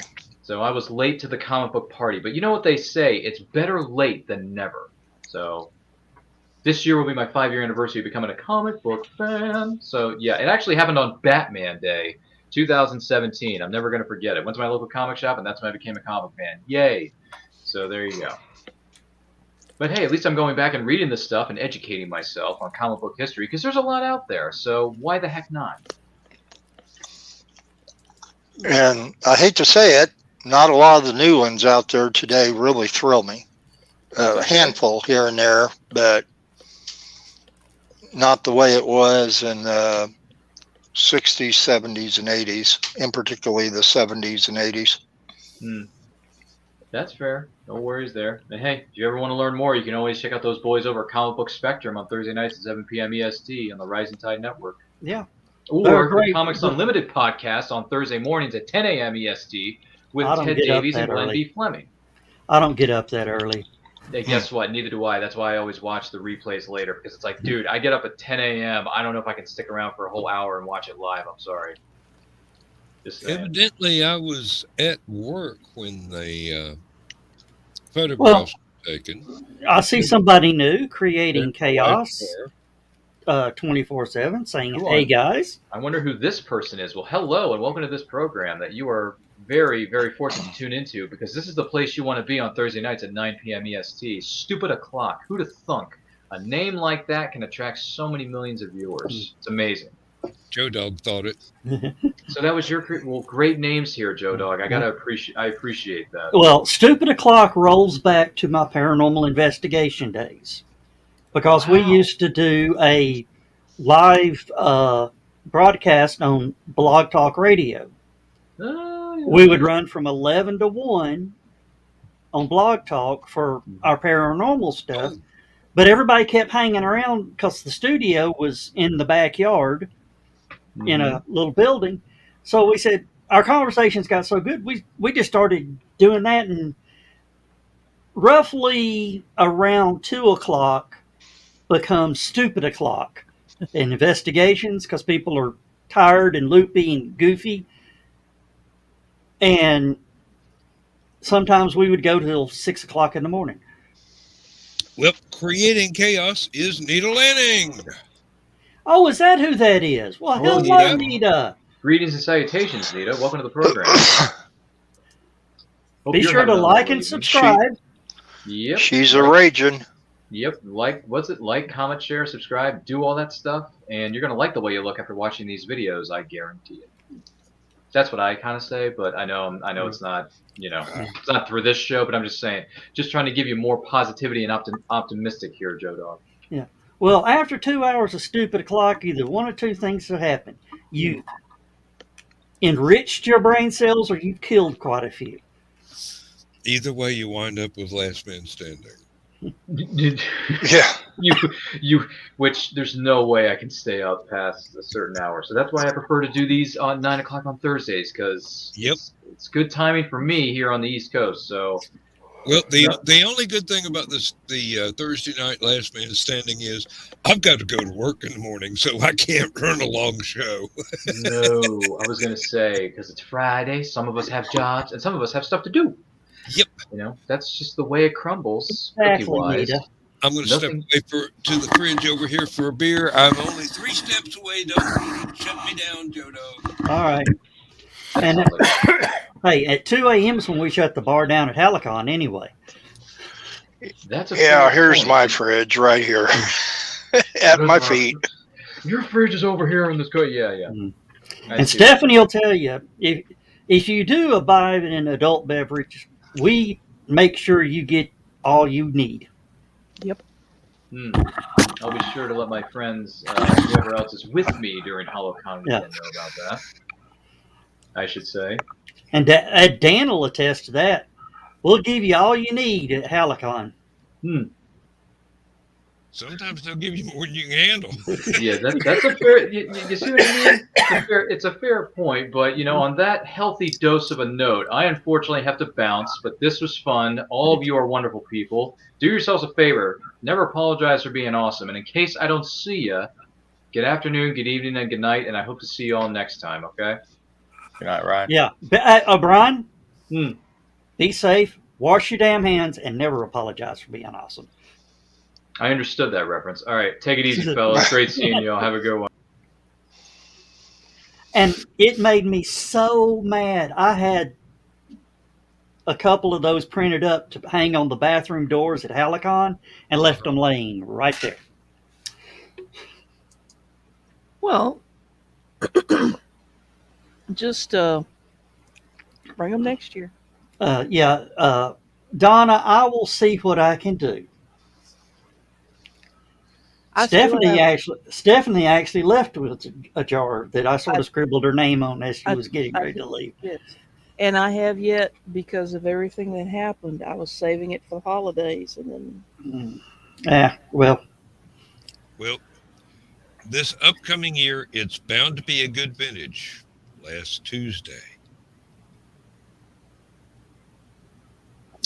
What? Somebody You got that reference? Okay. Your microphone's low, Dan. Raise it up. Well, I'm pretty low myself. There you go. Hmm. How low can you go? Ooh, you'd be surprised. And Donna says it's good stuff. Yeah, it is. That's why I It is wanted some very back home with me. smooth. It is very smooth. It's too smooth. I need to put a bite in it to back people down off of it. I'll take that as a personal challenge. Thank you. So Sarah said before she left, she didn't really. She gave the Reader's Digest of the Reader's Digest of the Reader's Digest version of the story, but and I have to scroll back to even find it. But On Plato's system at University of Illinois. yeah, so she worked at the U of I back in the 70s, and she was on there looking for something online in the 70s and 80s both. But anyway, long story short, she found where somebody had plans to where you could build your own atomic bomb. And she ended up reporting this to one of her professors, to which that they went through the proper procedures to have that taken down. How soon or too late it was, I'm not sure. Well, it's not like it's all that complicated. It is 1950s technology or 1940s technology. I mean, good grief. A little bit of duct tape and three microwaves, 4 smoke detectors, and never mind. One of Carl's cigars. Well, let's see. How did Catwoman do it in Batman Returns with the microwaves and what was it, the spray cans or whatever? Threw them in the microwave, set them on high. Yeah, that's not as reliable as one would think. I have a friend, his ex-wife during the middle of their divorce did exactly the same thing, and nothing blew up. John, what's that stuff you shoot and it explodes? Tannerite. Tannerite. Watched a Tannerite video on YouTube the other day. They blew up a stove. Luckily, the guy that fired the round was standing behind an oak tree because the door wrapped around the oak tree. Oh. And he was at 400 yards. I saw one of those, and the guy holding the deer rifle actually got hit in the head by a piece of shrapnel from the explosion. Yeah. He didn't have an oak tree to hide behind, dumbass. Maybe it's just boom, bounce. Not sure where he was from, but his family's genetics included a very hard skull. Yeah. Thankfully. And then there was one Tannerite video where the guy put 500 pounds in his grandpa's barn that they had to demolish. I bet that did the job. I bet. Let's just say there wasn't nothing left. I'm about to say, what did they fill the crater with? Yeah. And how deep was the crater? Really? And I bet they had some firewood for the next 3 winters. No, they No, didn't. they had sawdust. That was mulch.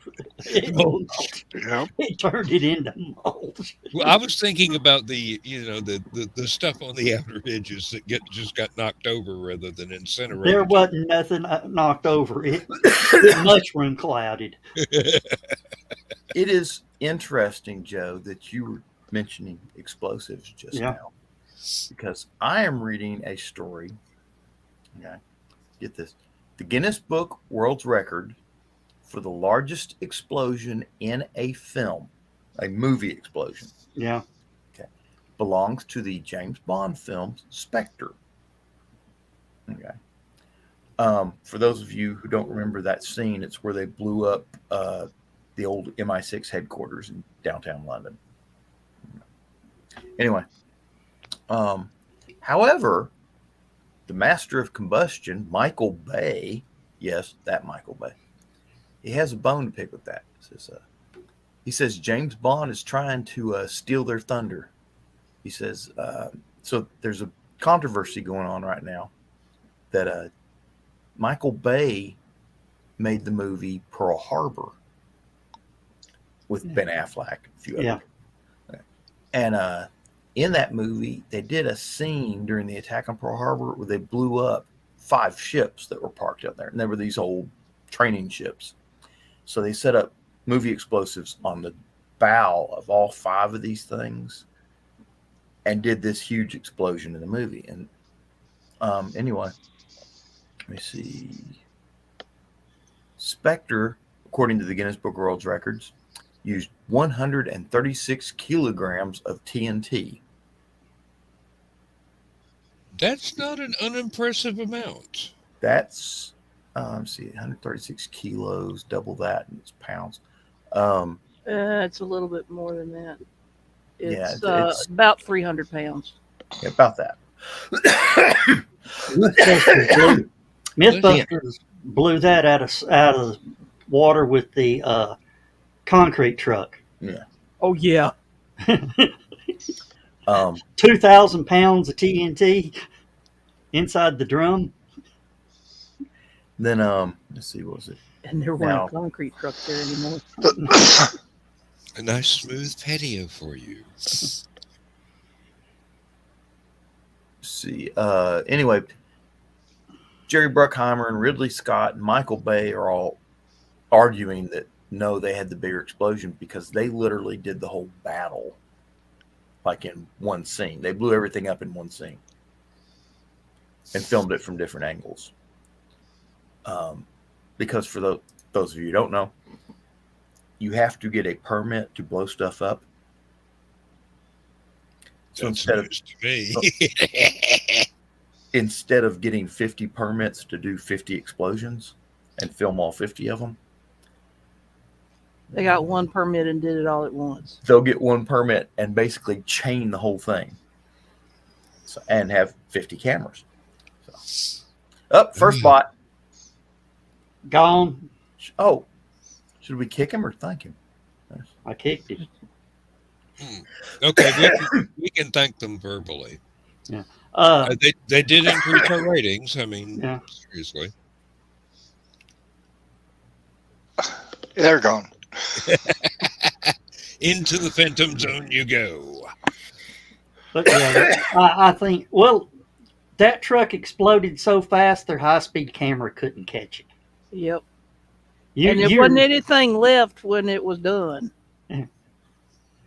It blew the tires off the wheels, and the wheels off the axles, and the. I went through a course down at Anniston, Alabama, at the old Fort McClellan, and we went out to their demo range. Well, we were supposed to have 100 people going out to demo range, but it wound up because a lot of them couldn't get into the class. We only had about 60, but they ordered explosives for 100 people. Oh dear. Oh dear. Oh dear. So the 60 of us had some fun, did the training that we were supposed to do, and then had 40 people's worth of explosives that needed to be gotten rid of, because it's easier to blow the stuff up than it is to try and turn it back in. Yeah, the ammo point doesn't like you showing up with explosives. Okay. I can see that. They like getting rid of the stuff. They don't like it coming back.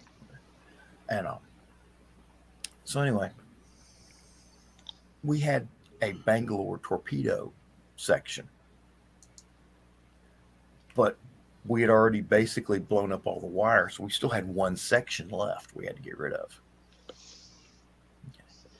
So we're looking downrange, and off to the side of the range, a little grassy area, they had a bunch of old Army Jeeps parked out there because Fort McClellan used to be the MP school for military police.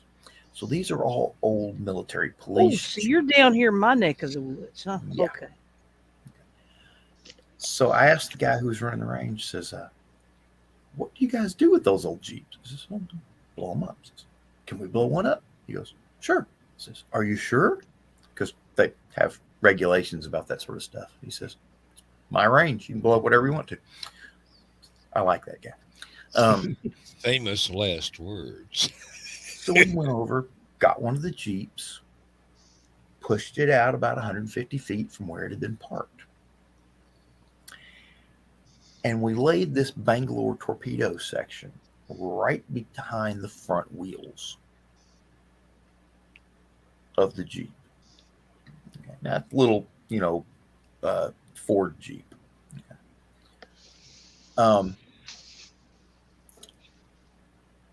A Bangalore torpedo, just so you know, contains 12 pounds of Composition B explosive.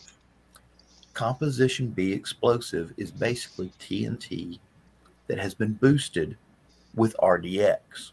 RDX is the main ingredient that goes into C4. Okay. Composition B is about 20% more powerful than regular TNT. A little bit of bang for your buck there, boy. Okay. So this Bangalore torpedo section is roughly equal to just over 15, somewhere between 15 and 16 pounds of TNT. We lit the fuse, went back. We're 300 yards away. Okay. Boom! The back end of the Jeep parked itself back where we pushed it out from. Because there was this whole pile of Jeeps, it just went flying back there into that pile of Jeeps and parked itself. The hood went, I'd say, about 700 feet in the air and landed off in the woods somewhere with a loud sheet metal crap. A piece of the steering from the Jeep landed behind me about 30 feet. Oh. Y'all weren't far enough away by a long shot. No, not really. But we went down there and the two front tires were off somewhere burning. There were little pieces of metal all over the place and most of the engine block. The entire front, everything forward of the firewall, gone. Just, and the only thing that was left of that Jeep was from the firewall back. It had cut clean right up in front of the firewall, which is what Bangalore torpedoes are actually designed to do, is cut when they explode. But that was fun, and people got video of it, and it was on. You might actually still be able to find it on YouTube. Okay, so the only thing that pops in my mind is, anybody else want to negotiate? The FBI filmed it. They do training, or did. I don't know if they still do. They did training down there. They had a bunch of schools that they run people through, and one of them was the explosive school. So they had a crime scene in a bunch of old buildings down there, and they would run the FBI agents through the various crime scenes, and several of them were people making bombs. So yes. That's better than the story of me playing with the 70% nitromethane airplane fuel. There's some place around here you can buy that.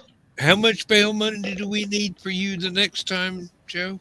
No, I learned my lesson. I was a little firebug at the time. And we flew those, remote, not the remote control, but the control line airplanes. Uh-huh. So instead of getting the good old Cox fuel, we went down to what was called Red Top Furniture, John probably knows about that. Red Top Furniture was actually an adult toy, was a grown big boys toy store. Got to be careful with my words there. Yeah, really. There was a totally different image for Yeah. the previous statement that came to mind, let me tell you. So he bought a gallon of the 70% nitromethane Cox fuel version. So we had a gallon of this stuff, and it was one night we were getting ready, had a little fire going, but it went down to just smolders. I said, well, we'll just splash just a little bit of this stuff on it. That's not a good idea.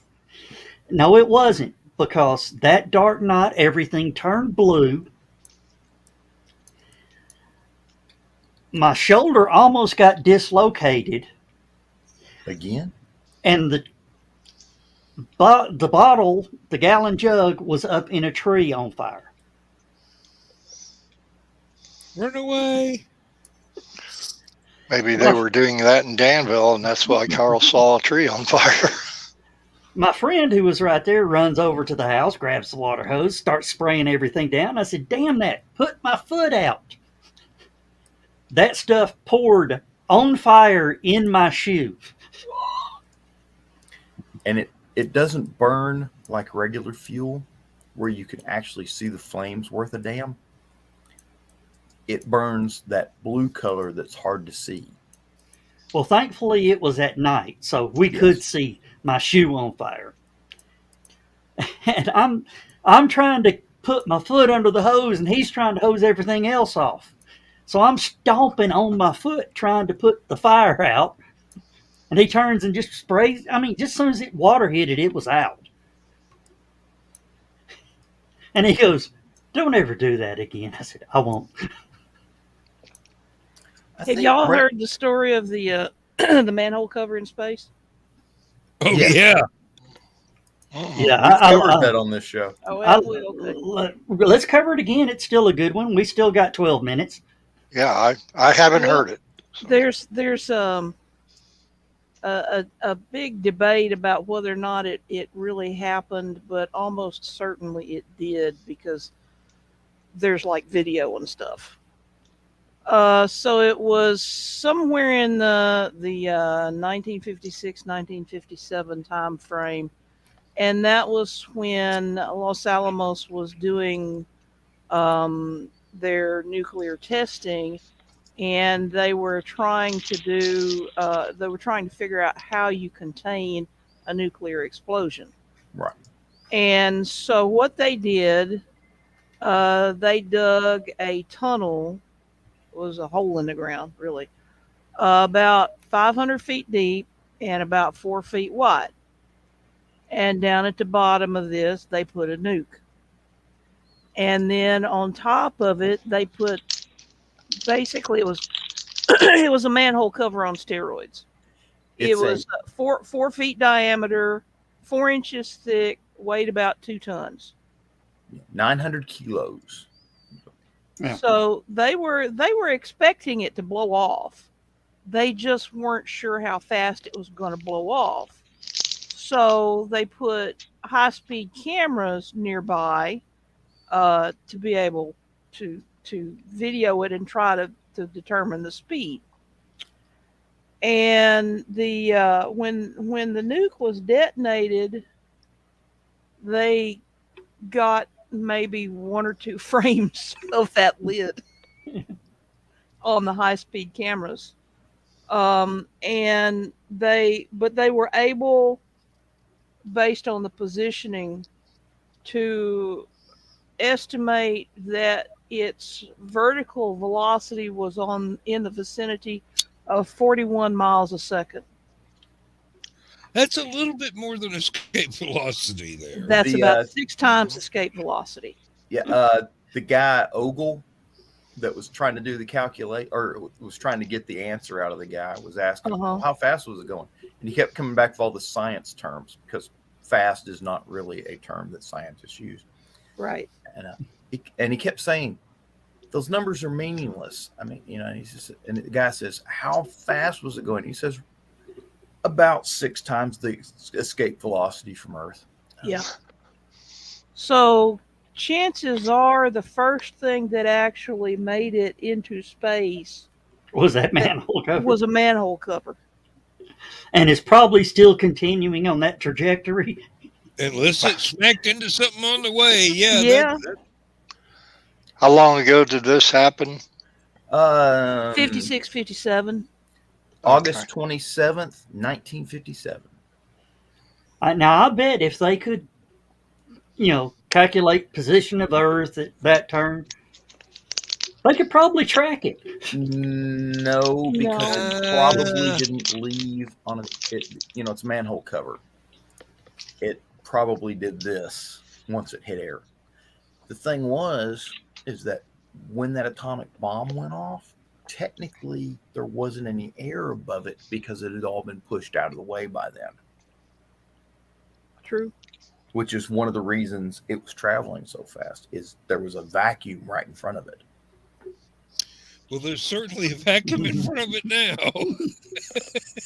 Oh, yeah. More than likely, yeah. Okay, Stephanie. Your assignment for next week is calculate how far away that thing would be.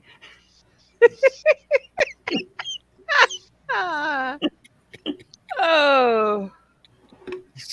It's definitely in the Oort cloud. Now, what I heard was they were so impressed by the first one that they're planning to do it again. They actually tried to repeat the experiment with better cameras, because nobody had thought about putting a camera where it could watch this thing go up. It was, they were looking for the explosion, so the cameras were there. Well, this thing was already past the explosion, so. All right. What did you say the date was? August 27th, 1957. Strangely enough, I did that from memory, not reading Facebook. Do you know the approximate time of day? That you may have to Google. Yeah. They normally do stuff like that in the morning, so that gets you closer. Well, if I've got a velocity in miles per second, so I sort of you want to know how far away it is, I sort of kind of need to know the time of day. Although I can probably approximate without worrying about it. 8 a.m., 7 a.m., 8 a.m. is usually big test times. Let's see here, background. Why do I get the feeling this is going to be one of the early targets of the James Webb Space Telescope? Ironically, after spending all this money on the James Webb Telescope, it gets taken out by an orbiting manhole cover launched in 57. Oh no! If it's escape velocity, if it's that high, if it was going that fast, it's not in orbit. It ain't in orbit. It really kept moving. It could. Wouldn't it be orbiting the sun? Maybe. Maybe. You know what? What is the? Today's February 17th. Yeah, what is the airspeed velocity of an escaping manhole cover? You know what? What? If that sucker was traveling at 41 miles a second, the sun couldn't even hold it. They're showing a picture. They're showing a picture of the blast. Okay, and there's people on bleachers watching it.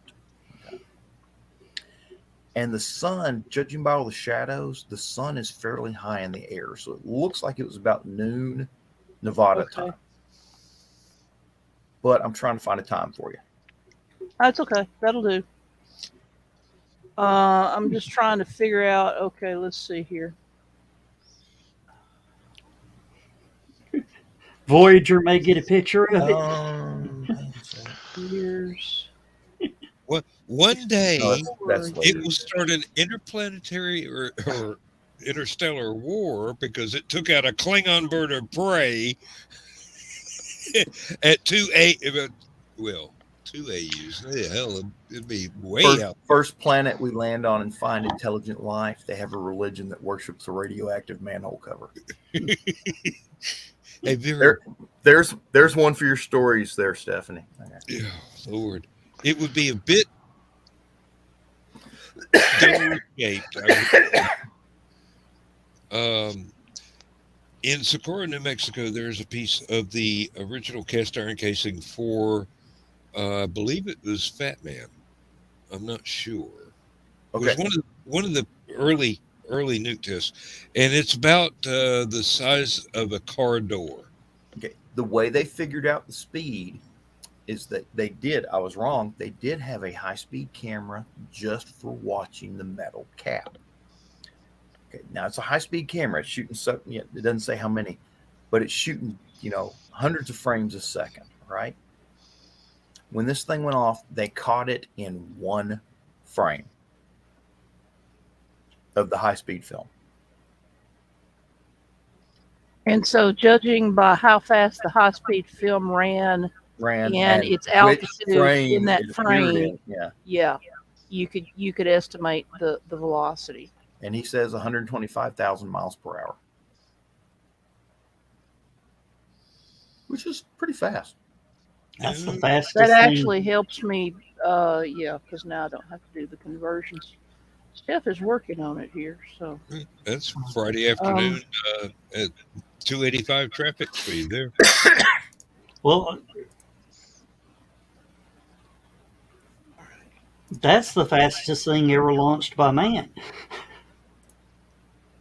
And I'm not going to take into account leap years. Yeah. Well, I can if I use fractional. 365.25 or something. Okay, so that's.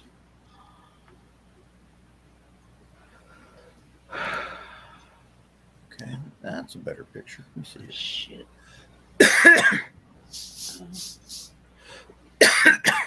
2 minutes. It's time for high flight. Oh man, I'm running the calculations now, guys. I just have to figure some stuff first. So if I don't get it to you here, I'll get it to you in high flight. I get it to you in Last Man. Yeah, I'm actually going to pop over there and hang out with y'all for a little bit. Oh, that would be lovely. Yeah. All right. Guys, it's time to say goodnight, everybody. Good night, everybody. Good night.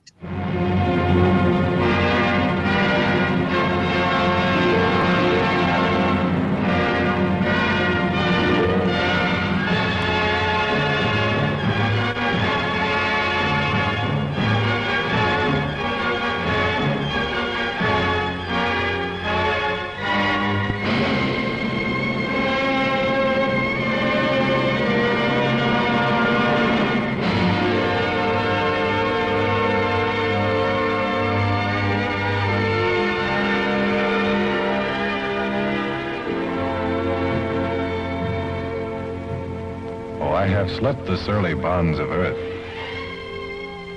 and danced the skies on laughter-silvered wings. Sunward I've climbed and joined the tumbling mirth of sun-split clouds and done 100 things you have not dreamed of. Wheeled and soared and swung high in the sunlit silence. Hovering there, I've chased the shouting wind along and flung my eager craft through footless halls of air. Up, up the long, delirious, burning blue, I've topped the windswept heights with easy grace, when never lark nor even eagle flew. And while with silent, lifting mind, I've trod the high, untrespassed sanctity of space, put out my hand and touched the face of God.